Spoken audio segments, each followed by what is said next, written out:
8 de abril de 2014.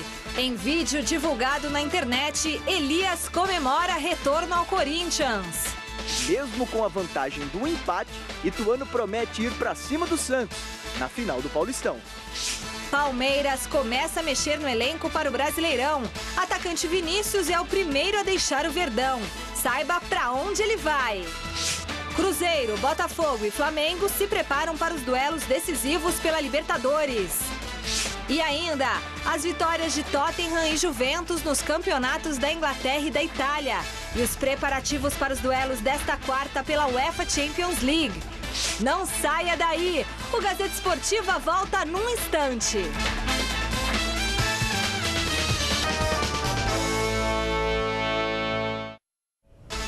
Olá, ótima noite de terça-feira para você. O torcedor corintiano começou a semana feliz. Ontem foi anunciado o retorno do meio-campista Elias ao clube. O próprio jogador divulgou um vídeo em que ele comemora o acerto com o Timão. Vamos ver.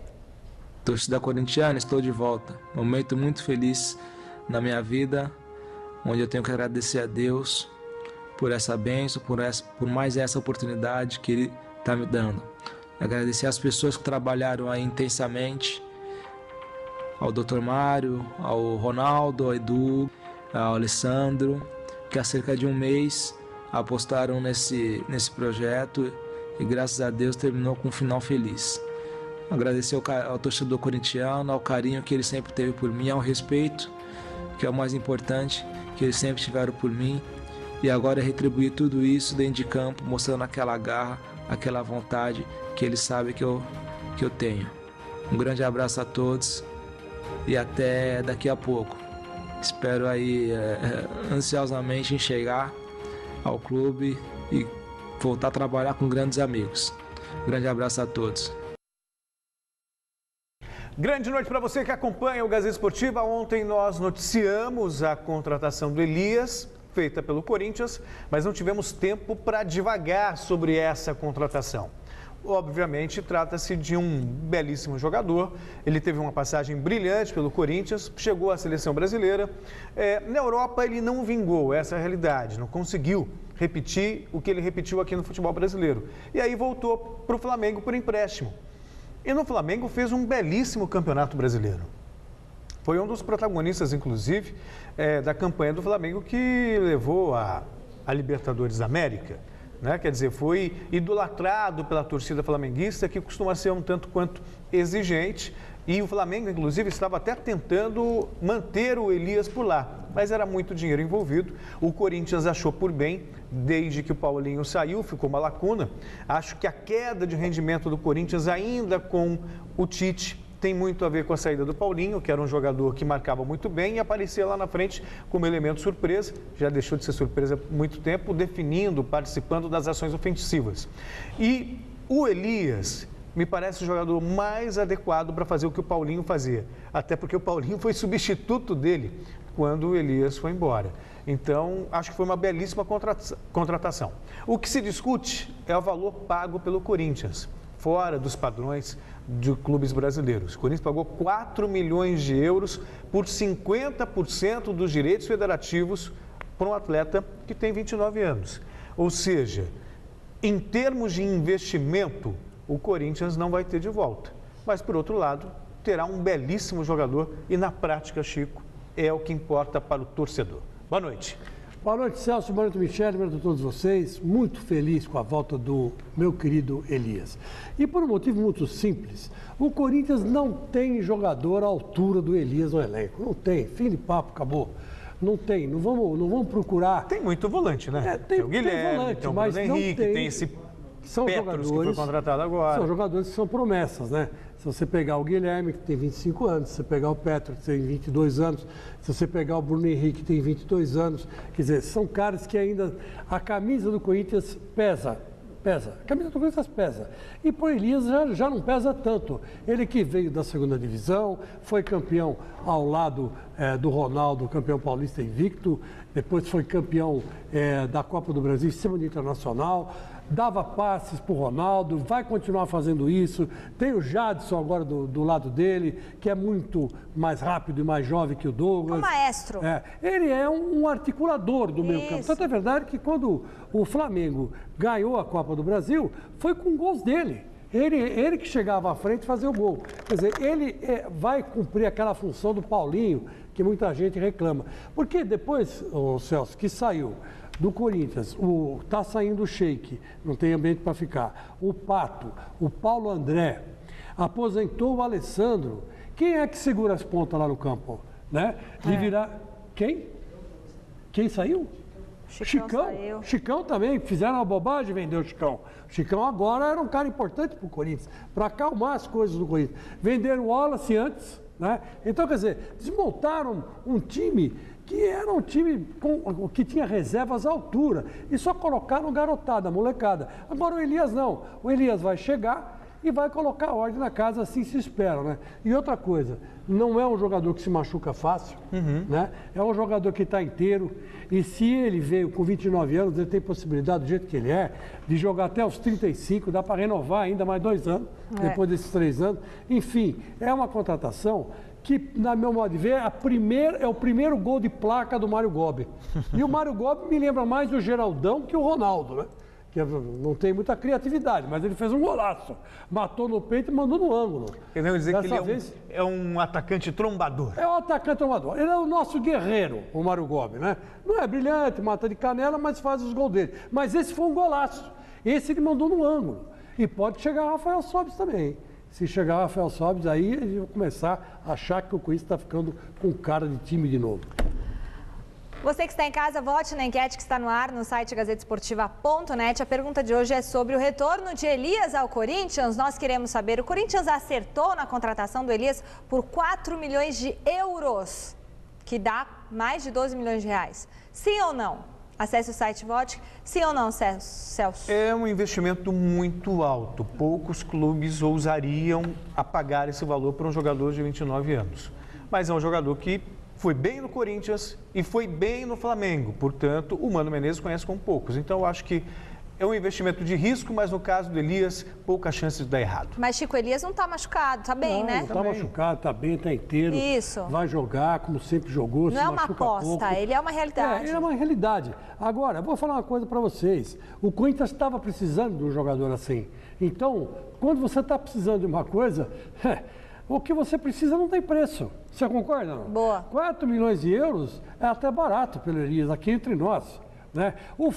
Só para vocês terem uma ideia... 4 milhões por 50%. Por 50%, mas tudo bem. Mas a gente falava que o São Paulo pagou 7 milhões de euros pelo Luiz Fabiano. Então.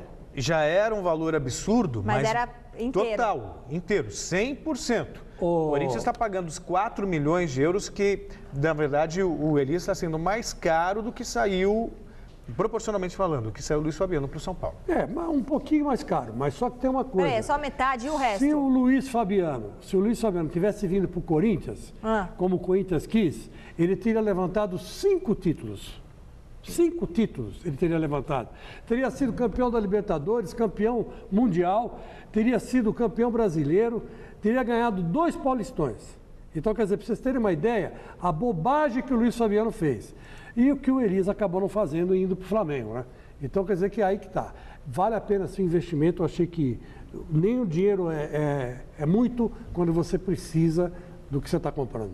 Copa Libertadores da América. Acompanhe os horários dos jogos dos brasileiros na última rodada da fase de grupos da competição. Logo mais, às 7:45 da noite, pelo Grupo 1, o Atlético Paranaense visita o The Strongest, na Bolívia. Um empate classifica o Furacão. Amanhã, também às 7:45, o Flamengo recebe o León, do México, tentando terminar a primeira fase como líder do Grupo 7. Um pouco mais tarde, às 10, no Grupo 2, o Botafogo decide uma vaga no jogo contra o São Lourenço, na Argentina. Uma vitória simples coloca a equipe nas oitavas. No mesmo horário, pelo Grupo 5, o Cruzeiro precisa obrigatoriamente vencer o Real Garcilaso do Peru para ter uma chance de classificação. Já na quinta-feira, às 5:30 da tarde, o Atlético Mineiro decide a liderança do Grupo 4 diante do Zamora da Venezuela. E às 10 da noite, pelo Grupo 6, o Grêmio vai em busca da melhor campanha da primeira fase contra o Nacional do Uruguai.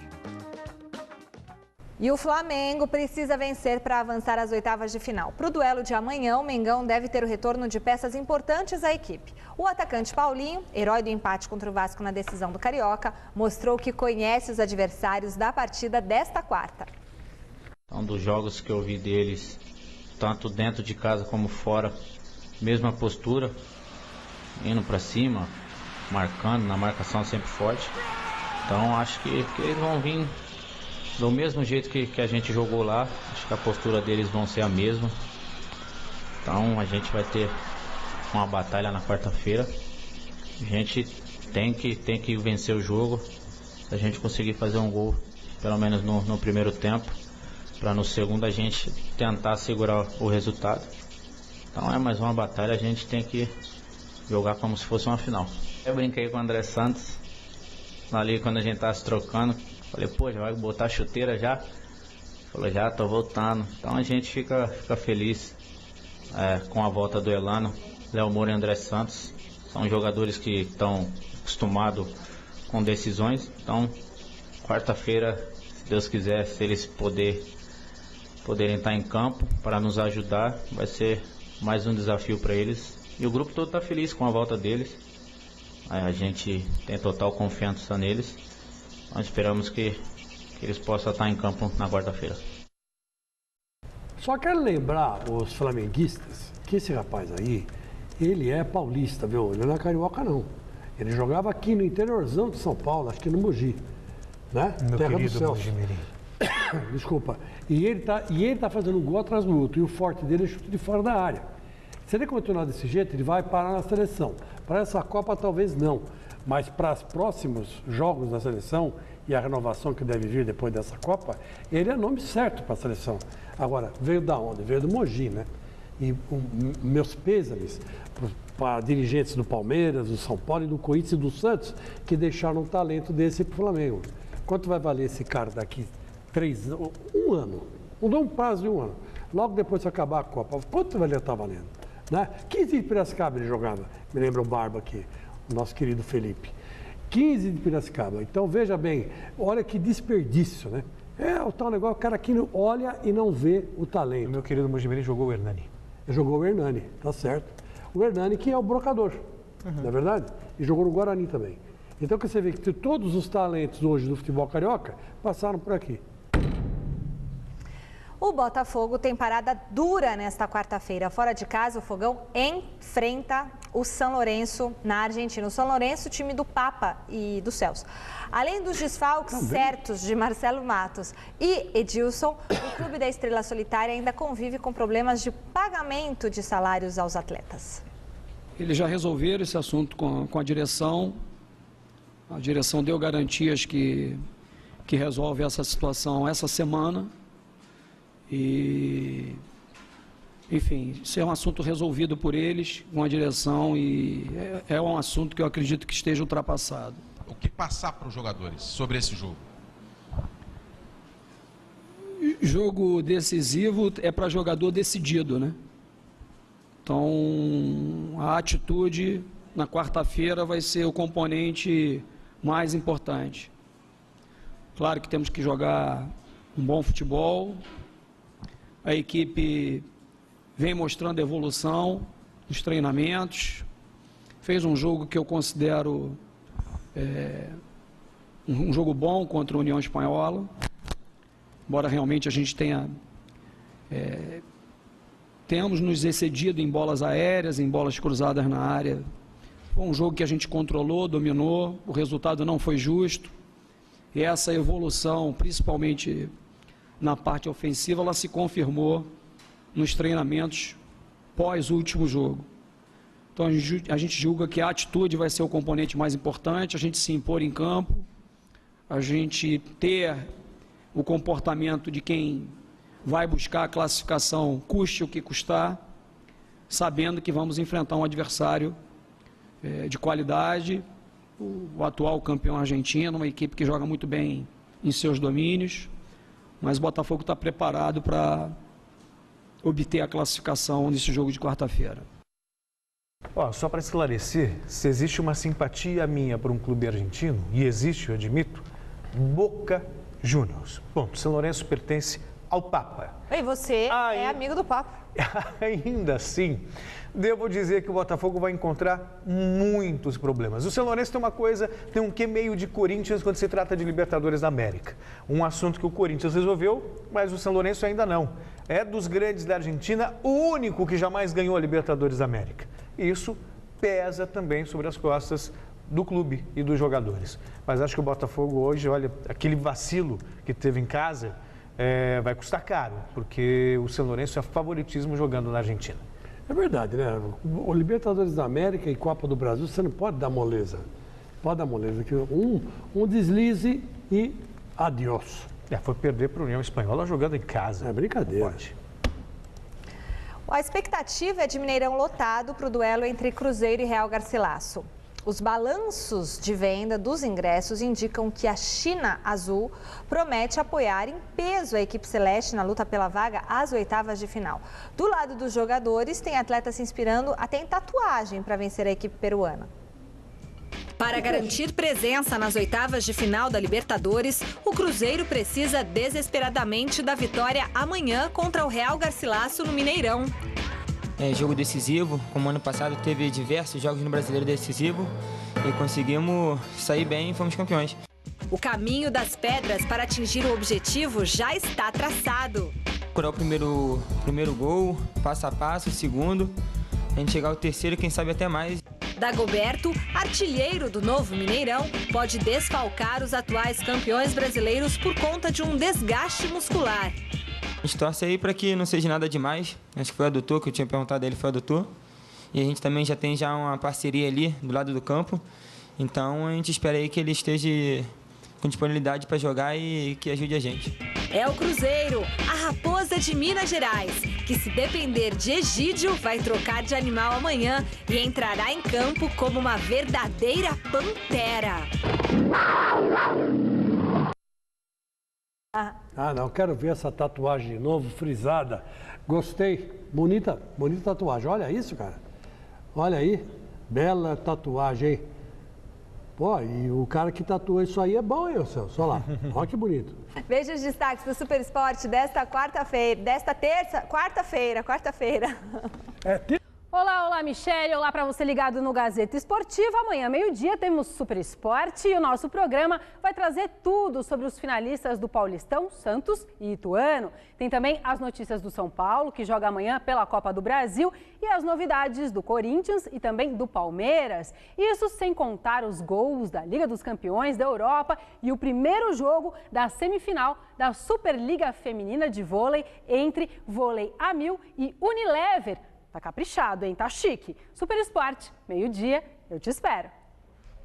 É isso aí, Anitta. E olha, nós também estamos no Facebook. Curta a nossa página, o endereço é facebook.com/gesportivanet. Quero mandar um beijão para toda a galera do Poupa Tempo, da Sé. Eu estive lá hoje fazendo meu RG e fui recebida com muito carinho. O pessoal mandou muitos abraços para o Chico Lang. Então Obrigado. Tá aqui o abraço, ó, Chico Lang. Dá um abraço depois. Dá um abraço aqui, dá um abraço aqui. Isso, assim, ó. Obrigado. Então, o pessoal do Poupa Tempo da Sé, beijo pra vocês. Dia 16, vou pegar meu RG aí. Celso, você ficou de... Fala pra ele, o Chico quer falar antes. Só uma coisinha, eu quero mandar um abraço pro pessoal do São Luís Morumbi. Sossô tá lá com a minha filha mais novinha, tá lá tomando um sorinho, porque pegou uma virose. Né? Dá um grande beijo para ela, obrigado pelo atendimento, sempre muito carinhoso e prestativo aí, doutor Sebastião, doutor Mário, pessoal, é muito legal, muito bacana. Grande abraço. Beijo, Sossô. E o Celso Cardoso ontem esqueceu de mandar um beijo para uma pessoa. Você lembrou na verdade, para a Santista Stephanie, que estava lá no Pacaembu, deve ter voltado para casa muito triste, e para o pai dela, que segundo ela assiste todos os dias o Gazeta Esportivo, o seu José Carlos. Então, grande abraço para você também. E o sobrenome deles? Brincadeira, né? A minha filha é Sofia Lang, tá? Eu sei, mas o José Carlos Santista tem um monte. Desculpa, né, José Carlos, mas um abraço pro senhor e para todos os José Carlos que forem santistas, porque o Celso vem para anotar uma coisa terrível. Olha, uma das obras mais importantes dos Jogos Olímpicos de 2016 tem sido palco de uma complicada greve no Rio de Janeiro desde a última quinta-feira. Ontem, um protesto organizado pelos operários terminou em confusão e violência. Situação complicada vive o Parque Olímpico dos Jogos do Rio de Janeiro. Desde quinta-feira da semana passada, os funcionários das obras pararam de trabalhar, reivindicando a troca do sindicato que os representa. A briga principal é por um reajuste de 10% nos salários, mas as empresas responsáveis pelas obras insistem em um aumento de, no máximo, 9%. Para piorar, ontem, durante uma manifestação, trabalhadores e seguranças do local entraram em confronto. 2 tiros foram disparados para o alto, mas ninguém ficou ferido. A confusão não foi filmada, mas até agora os autores dos disparos não foram identificados. O Rio de Janeiro garantiu o direito de sediar a Olimpíada ainda em 2009 e será a primeira cidade da América do Sul a realizar o maior evento esportivo do planeta. A construção do Parque Olímpico, que será feita na área onde ficava o Autódromo de Jacarepaguá, é uma das principais bandeiras da organização dos Jogos. O espaço servirá para a disputa de judô, basquete, tênis, handebol, ciclismo e ainda será base do Centro de Transmissão Internacional. O consórcio que administra a obra afirmou que a greve não afeta a data de entrega prevista para o meio do ano que vem. Bom, Copa do Mundo, o Brasil já sediou, a Argentina já sediou, o Chile também. Agora, Olimpíada é uma outra história. A primeira, como disse bem a Michele, é a primeira na América do Sul. E fica realmente a expectativa de que imagem o Brasil vai passar. Porque assim como acontece na Copa do Mundo, no que toca aos Jogos Olímpicos do Rio de Janeiro, também tudo está atrasado. Gente. E muita coisa sob risco. Nossa. Então, ou seja, o Brasil tinha uma grande chance de aprender como se organiza um evento, como se faz algo bem feito. Mas parece que essa não é a prioridade. Parece que justamente as nossas autoridades já estão acostumadas com a nossa fama de que deixa tudo para a última hora, mas com um jeitinho brasileiro a coisa acontece. Lamentável, porque está desperdiçando uma grande chance de aprender.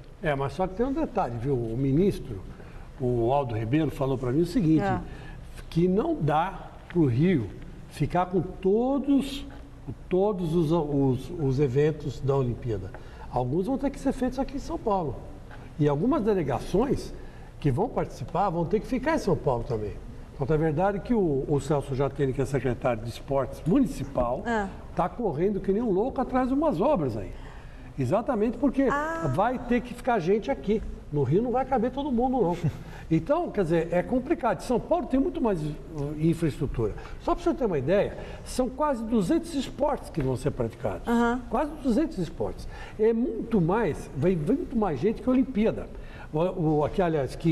Que Copa. Copa vem 32 seleções, né? Enfim, mas aí não, são 200 esportes. Quantas delegações vêm para 200 esportes? Mas, então, é gente pra caramba. Mas imaginava-se que o Rio fosse herdar boa parte do que seria feito para a Copa do Mundo. Esse, inclusive, foi pressuposto para a candidatura carioca.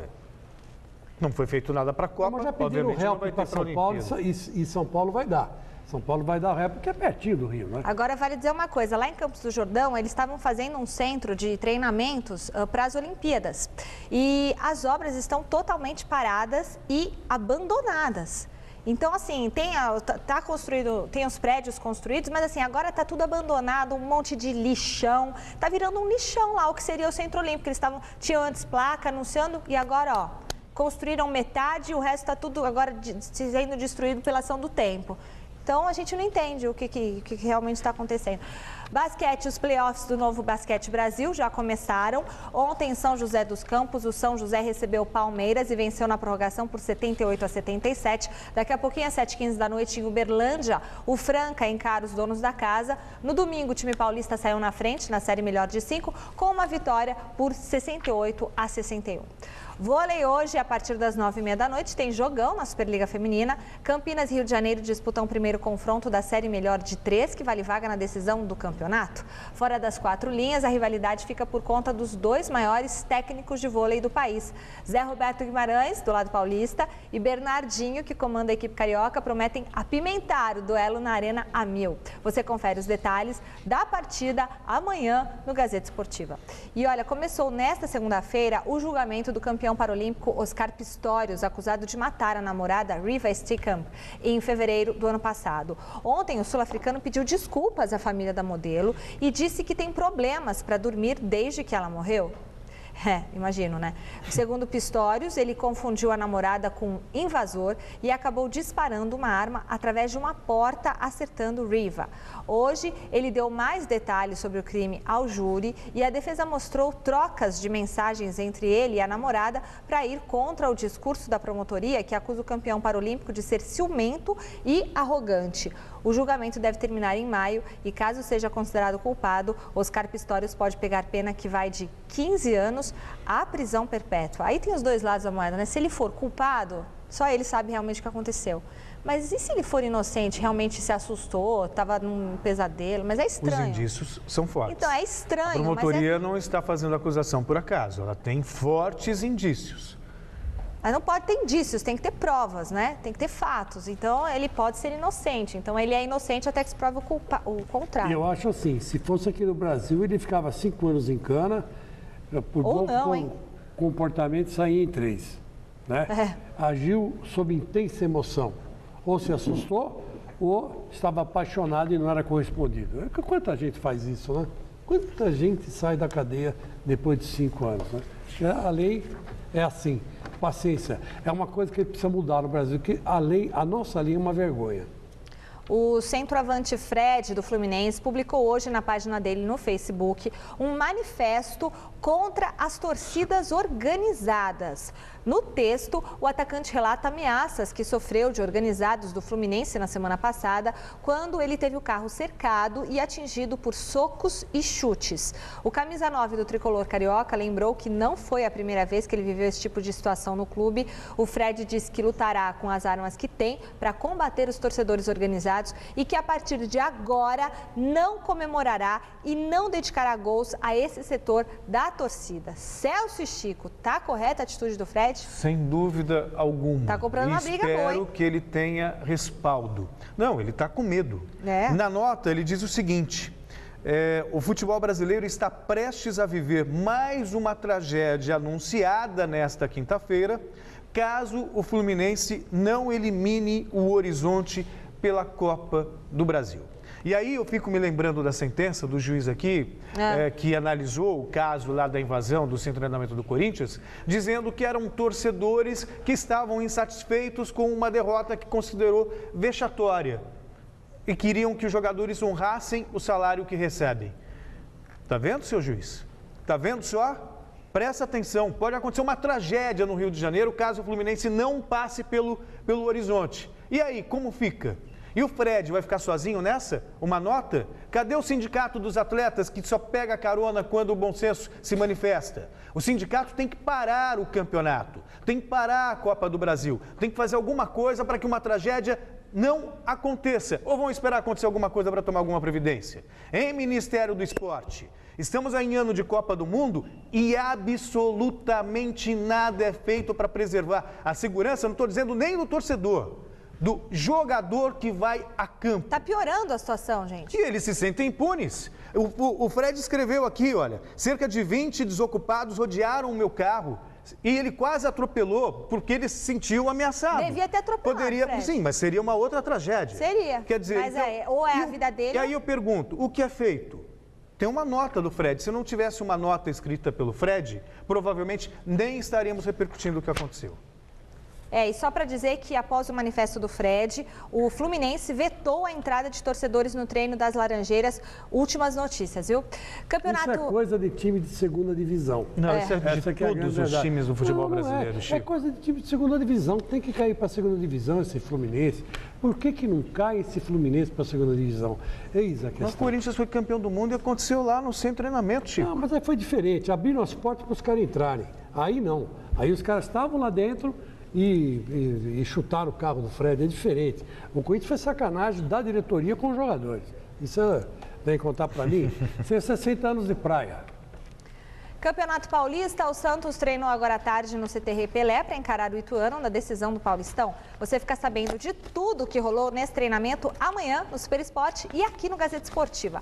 Já o Ituano trabalhou na manhã desta terça de olho na partida e o Felipe Esboril esteve lá em Itu, ele passou o dia lá e mostra que se engana quem pensa que o Galo está armando a retranca para a segunda partida da final.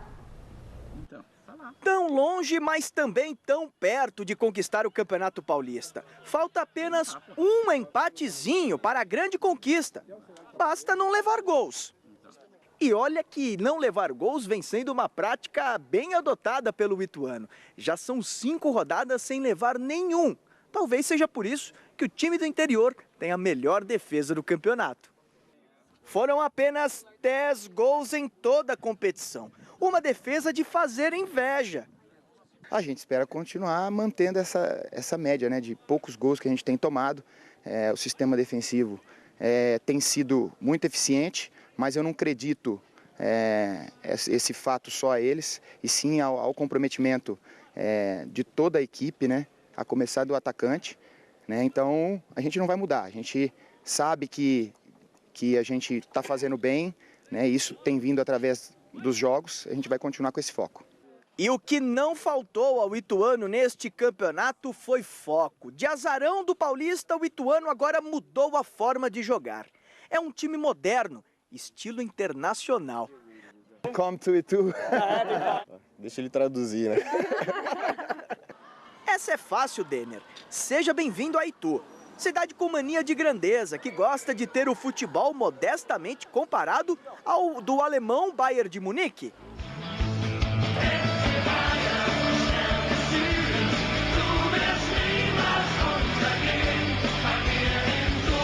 Olha, eu acho que é meio parecido, né? A gente tá... todo mundo se doou ao máximo, então acho que isso é importante para esse resultado que estão aparecendo. A gente usa um ou outro exemplo, né, justamente para mostrar para os atletas que hoje o atleta de alto nível, ele tem que ser comprometido nessa parte tática, né? A gente vê atletas de grandes clubes como Barcelona, como Bayern de Munique, enfim, outros grandes clubes que fazem essa parte tática com muita determinação. Então, eu uso esses exemplos para mostrar para eles que eles têm que fazer também. O Bayern de Itu está muito próximo de conquistar o título do Paulistão. Não é mesmo, Doriva Guardiola? Ou seria Pepe Doriva? O que vale mesmo é copiar quem está jogando bem. E pode acreditar, se depender de exemplo, o Ituano está muito bem servido.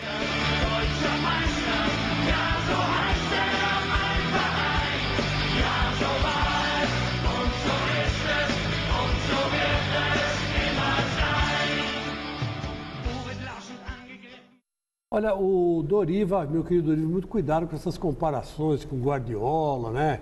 E outros grandes treinadores do mundo aí. Porque, como diria o falecido Otto Glória, o primeiro técnico a fazer sucesso no exterior brasileiro, principalmente em Portugal, que em Portugal, quando você ganha, você é bestial. E quando você perde, você é uma besta. Então vamos com calma, porque ainda o Ituano não é campeão, não. Então vamos parar de, sabe, dizer que não, porque eu olho... Observa, aplico aqui, que não observa, não aplica aqui não. Você joga na retranca mesmo, joga na marcação mesmo e é na pegada. Fim, é um time, como diria o Oswaldo Brandão, falecido também, porradeiro. O Ituano é um time porradeiro, um time porradeiro, bate e fim. E tanta verdade que no Palmeiras aqui quebraram o Allan Kardec. E aliás, se quiserem anunciar também o Itaú aqui, pode anunciar, não tem problema nenhum. Certo? Meu amigo Neumann está ali sentado, pode anunciar no Jornal da Gazeta também, pode anunciar na Gazeta inteira se quiser. Itaú, seja bem-vindo, Itaú. Aliás, é a empresa que mais investe no Brasil, diga-se de passagem. Sabia que é a maior empresa brasileira, particular do Brasil? E é mesmo. Meu Deus. Aqui veio o Itaú. Chega! Vai. Já que eu falei uma bobagem. Então. Primeiro você falou uma bobagem, depois você falou, tipo, 4, 7 vezes. Bom, paciência. Não, mas não é, tudo bem. Isso ele pode, né, gente? Chico Lang. Hora de falar do Palmeiras, Chico, senão não vai dar tempo. Ciente das necessidades do elenco, a diretoria palmeirense começou a se mexer para formar o grupo que disputará o Brasileirão.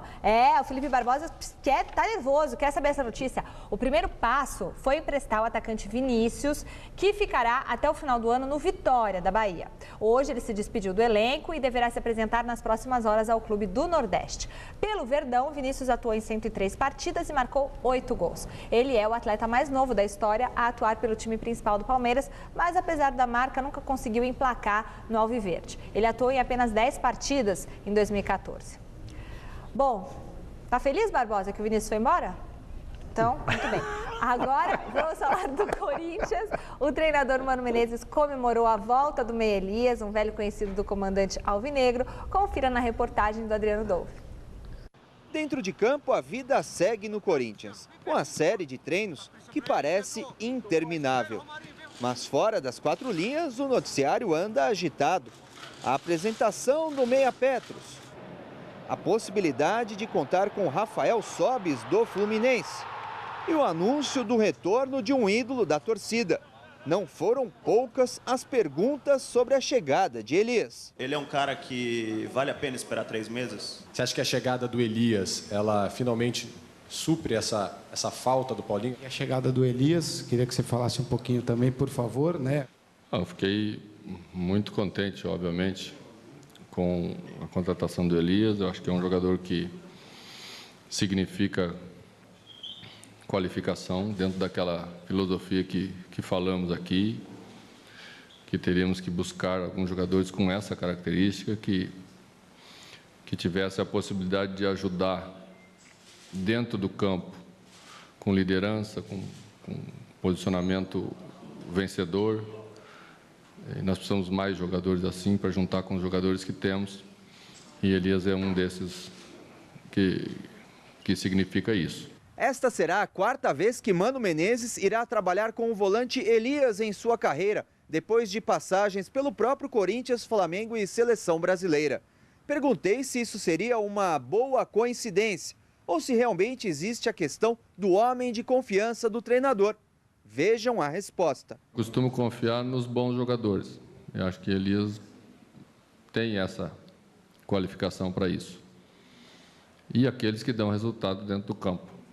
E Elias tem dado resultado dentro do campo. A gente teve 3 oportunidades de trabalhar, 2 delas aqui no Corinthians, uma rapidamente no Flamengo, mas onde ele estava rendendo muito bem e se transformando num jogador decisivo. Passagem pela seleção foi consequência disso, né? Assim, o meio-campo começa a ficar recheado de bons jogadores. Um doce problema para Mano Menezes pensar, mas somente no mês de julho. A situação do Elias é uma situação para julho, então teremos que jogar as 9 partidas iniciais do Campeonato Brasileiro, mais as da Copa do Brasil até lá, sem a possibilidade de utilizá-lo. Então, primeiro vamos pensar a equipe com os jogadores que estão aqui, depois vamos vendo como ela vai se encaixando e como vamos tirar o melhor de cada um. O sorriso voltou ao rosto de Mano Menezes, graças a uma boa notícia. Boa?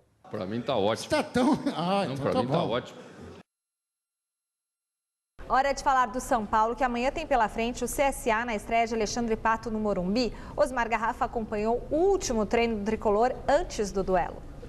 Agora à tarde, aqui no CCT da Barra Funda, Michele, o São Paulo encerrou os preparativos para a decisiva partida de amanhã contra o CSA no estádio do Morumbi pela Copa do Brasil. Antes de falarmos da preparação da equipe para esta partida, a diretoria do São Paulo acabou confirmando no início da tarde de hoje um novo reforço para a sequência da temporada. Se trata do volante Hudson, jogador que teve boa participação no Campeonato Paulista. Segundo a diretoria, agora ele já é do tricolor. Nesse momento, os advogados estão montando os instrumentos contratuais e nós esperamos que ainda essa semana ele já comece a treinar com a equipe e possa ser apresentado. Jogador que vem em definitivo, por empréstimo, fica no São Paulo até quando? Nós fizemos um acordo Ele está sendo contratado até o dia 31 de dezembro desse ano. E no dia 30, um pouquinho antes, dias antes, o São Paulo tem a opção de prorrogar o contrato por mais 2 anos. O lateral Clemente Rodrigues e o Fabrício treinando em Cotia. O porquê dessa decisão de diretoria e comissão técnica de afastar esses 2 jogadores, não fazerem mais parte do grupo do Muricy Ramalho? Veja, nós temos um grupo que nós consideramos numeroso.